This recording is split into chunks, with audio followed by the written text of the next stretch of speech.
The green bubbles are some of the weirdest, most enigmatic things in the PCG multiverse, and maybe some of the most powerful too. And I've never seriously addressed them, which is kind of fitting. The green bubbles have always seemed to escape being noticed, but no longer. I think I might finally have an idea of what they are, and they could be the most significant thing in the PCG multiverse, hiding under our noses all this time. So powerful, they could cause the end of the world. For those asking what a green bubble even is, green bubbles first appeared in Chris's PCG Ghosts. In that game, you play as a ghost, specifically the ghost of Baron Mortimer von Fogwhistle III, and the game takes place in his mansion. Throughout the game, you meet lots of other ghostly beings. Some of them make sense, like the ghost of the guy who was murdered in the dungeon. But then there's a ghost Feather, and ghosts of the weird bird statues that were never alive in the first place. It's sort of mysterious where some of these ghosts are coming from. So, as you explore the mansion, you find this weird green bubble just sitting there in the family room. At first, no big deal, right? It's probably just another one of those weird ghostly entities. Only this one's different. Unlike other ghosts, you can't talk to it. It just sits there. It seems normal to you. You recognize it as your green bubble, though you don't remember when you got it or what it's for. Things start getting really weird when you try dropping solid objects on it. When you do that, the objects instead end up on the chair nearby, and it feels like that's where you'd always intended to throw them. In fact, it's hard to focus on the green bubble.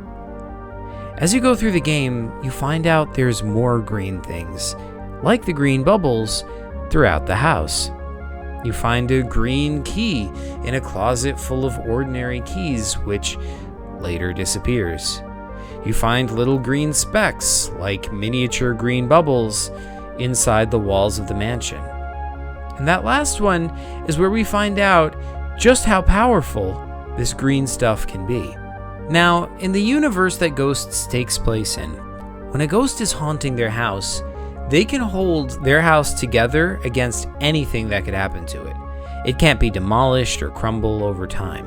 As long as the ghost has unfinished business, the house will stay solid forever.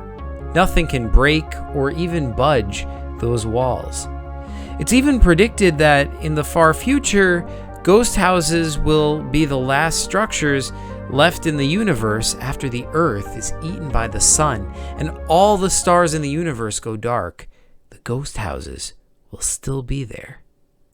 And yet, the walls in Fogwhistle's mansion are buckling. Something's pushing them. And when Fogwhistle looks inside the walls to see the cause of it, what does he find but tiny little green bubbles? It's clear that whatever the green bubbles are, they aren't ghosts. Or at least not ghosts in the same way as Fogwhistle is. Whatever magic makes the ghosts work, the green bubbles are above that. That point is reinforced when we see green bubbles appearing outside the Fogwhistle mansion. See, all the ghostly beings that live in the mansion are actually parts of Fogwhistle's mind, and so the only true ghost haunting the mansion is Fogwhistle, and the rest are connected to him. So, just as Fogwhistle can't go outside the house, neither can they. But the green bubbles can. At the end of the game, we see the bubbles have spread not only deeper into the mansion, but we see a newscaster on TV with a green bubble on his head. And in the spin-off game, Ghosts 2, there's another green bubble in a farm. Finally, and most recently, we see more of the green bubbles in PCG Anniversary Special 2, where they appear totally in another reality, slowly devouring the room they're in. So if they're not ghosts, what are they?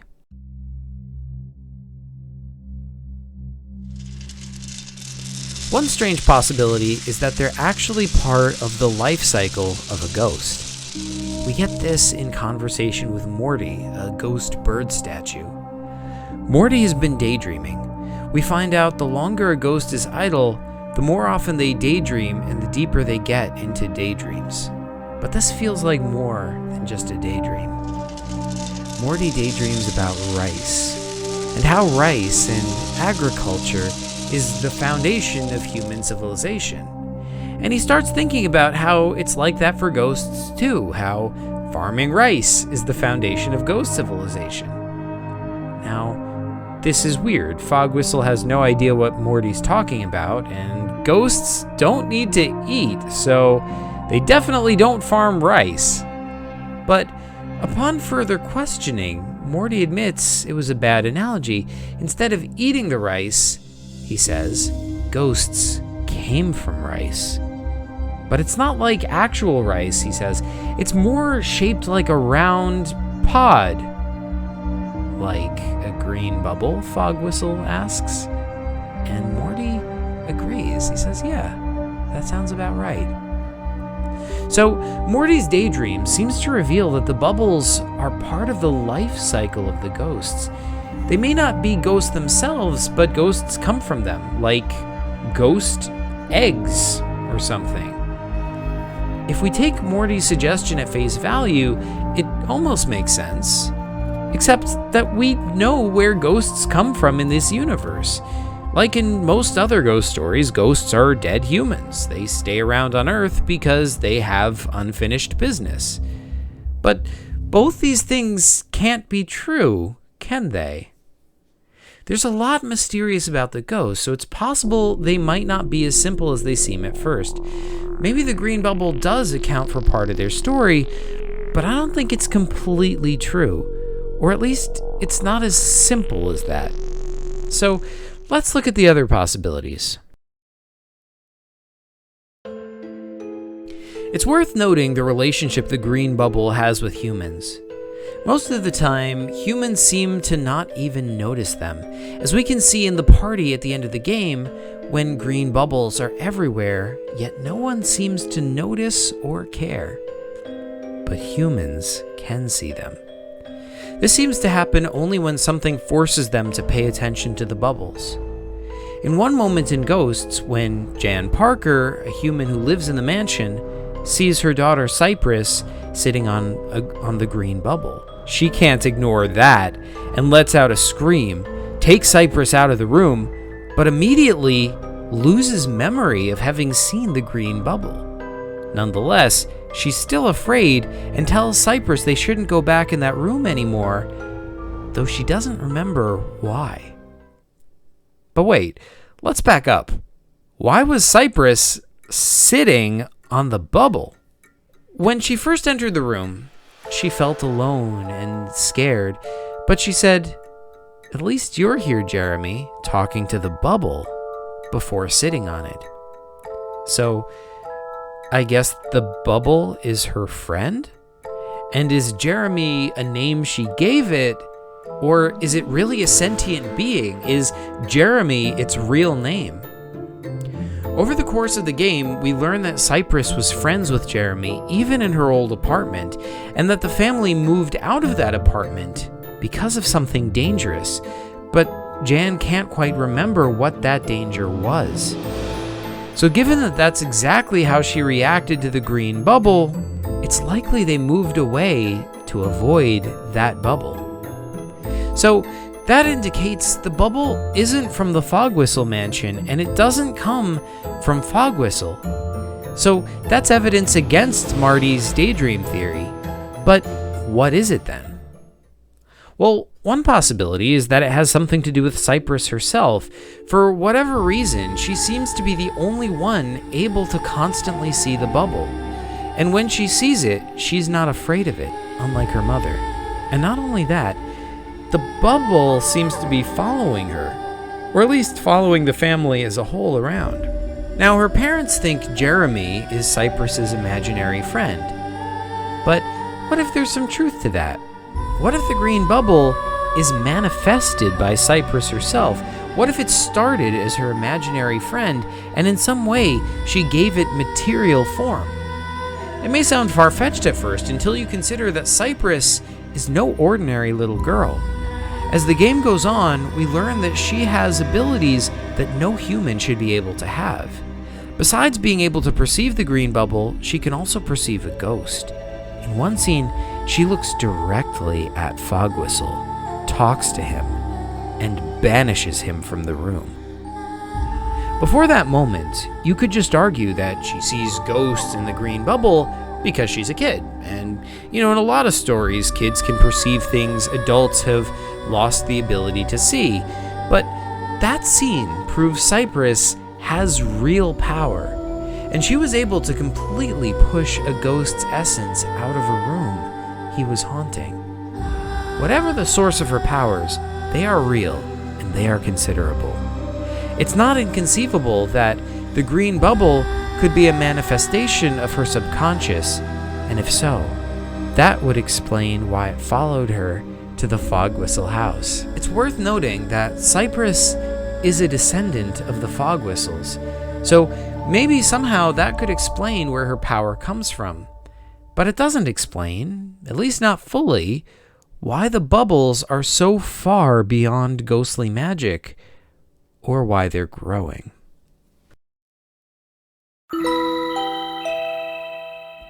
In a recent play session of PCG Anniversary Special 2, we go to an alternate reality, which seems to be a mashup of parts of our own reality. In this other reality, we play as Zachamer von Jetelnywhistle, which is a merged version of Fogwhistle and Zach. Jetelnywhistle is not a ghost, but a head in a jar held captive in his house. He discovers he can telepathically take control of things like flowers and water. In the corner of the room he's in is a mass of green stuff, which seems to be basically just more of the same stuff as green bubbles. People ignore it, think it isn't there, and things thrown into it disappear and reappear elsewhere. When Jetelnywhistle tries to take control of the green stuff, he succeeds, and his mind briefly merges with its own. And when he does, he knows that he is, and always was, part of it.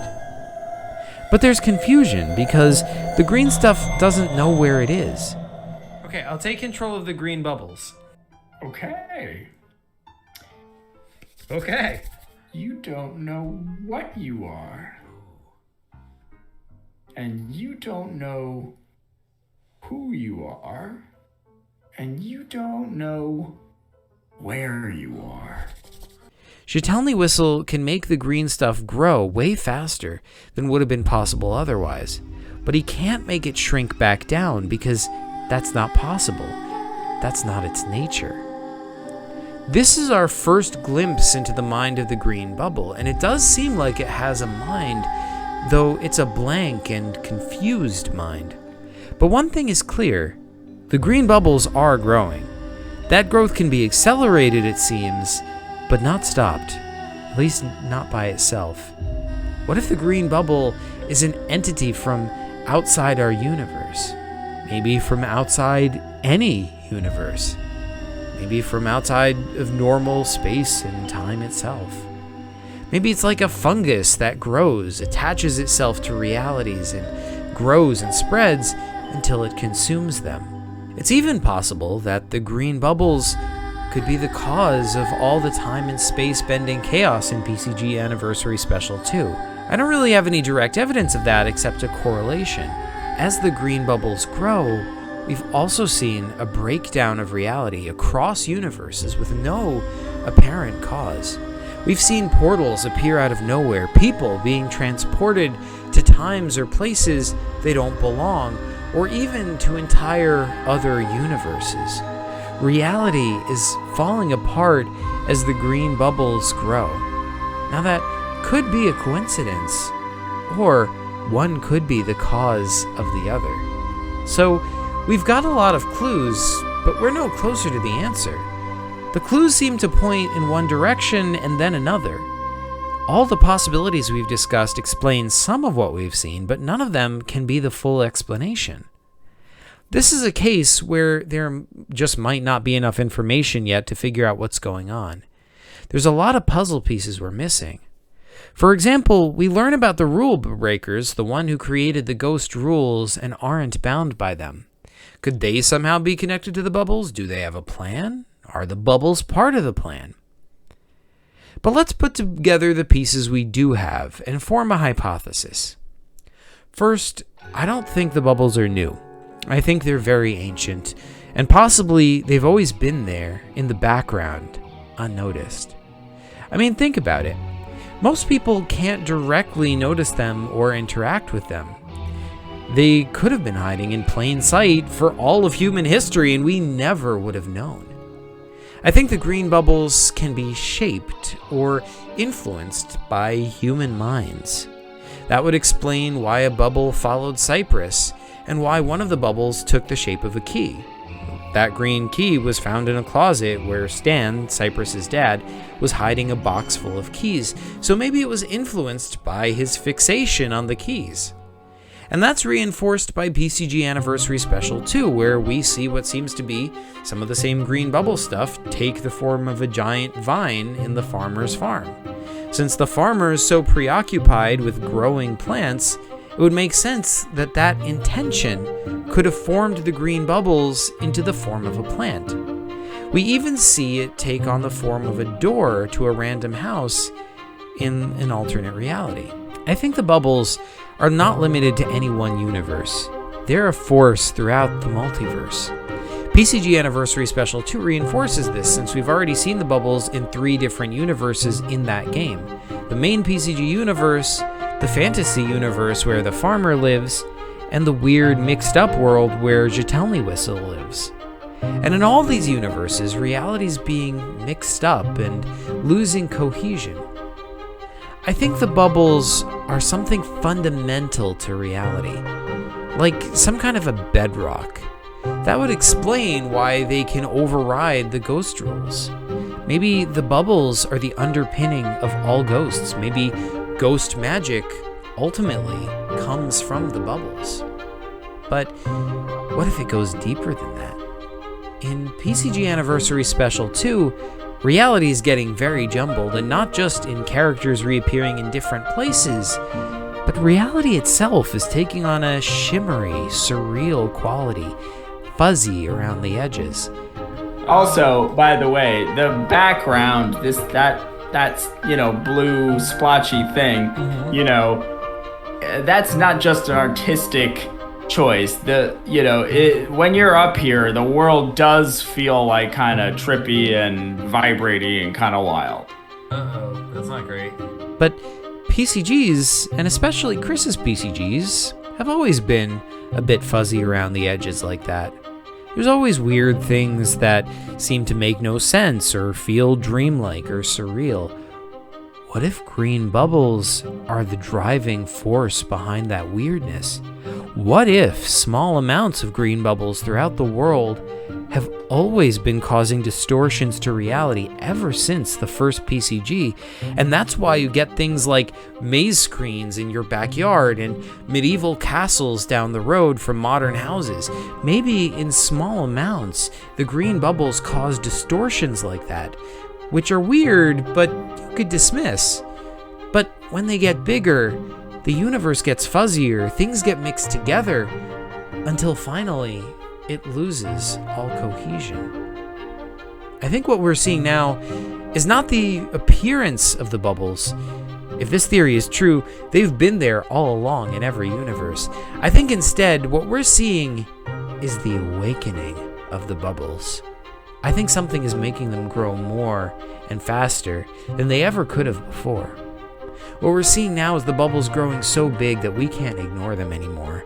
And if they continue growing, they could tear the PCG universe apart. The only question remaining is, what triggered them to start growing? There's lots of possibilities, but that would have to be a future video. Whatever the green bubbles are, I think there's so much more than we first thought. What started as a simple green bubble in a family living room could be the most powerful force in the PCG multiverse and beyond. But hey, that's just a theory. A paper computer game theory. Thanks for watching. Hey folks, this is my first guest contribution to the PCG Theory channel. I had a lot of fun doing it, so who knows, I might do more in the future. Let me know in the comments if you would like to see more. But also, this is a community channel, so if you would like to make your own guest contributions, if you would like to make your own PCG theories, contact Magic Paper Productions or Eldritch Theater in the PCG Discord. The only requirements are that your theory video be at least 3 minutes long and it be a theory about paper computer games. If you're interested in doing that, send them a message. The PCG Discord should be linked in the description down below. Thanks once again for watching, folks, and PCG you later.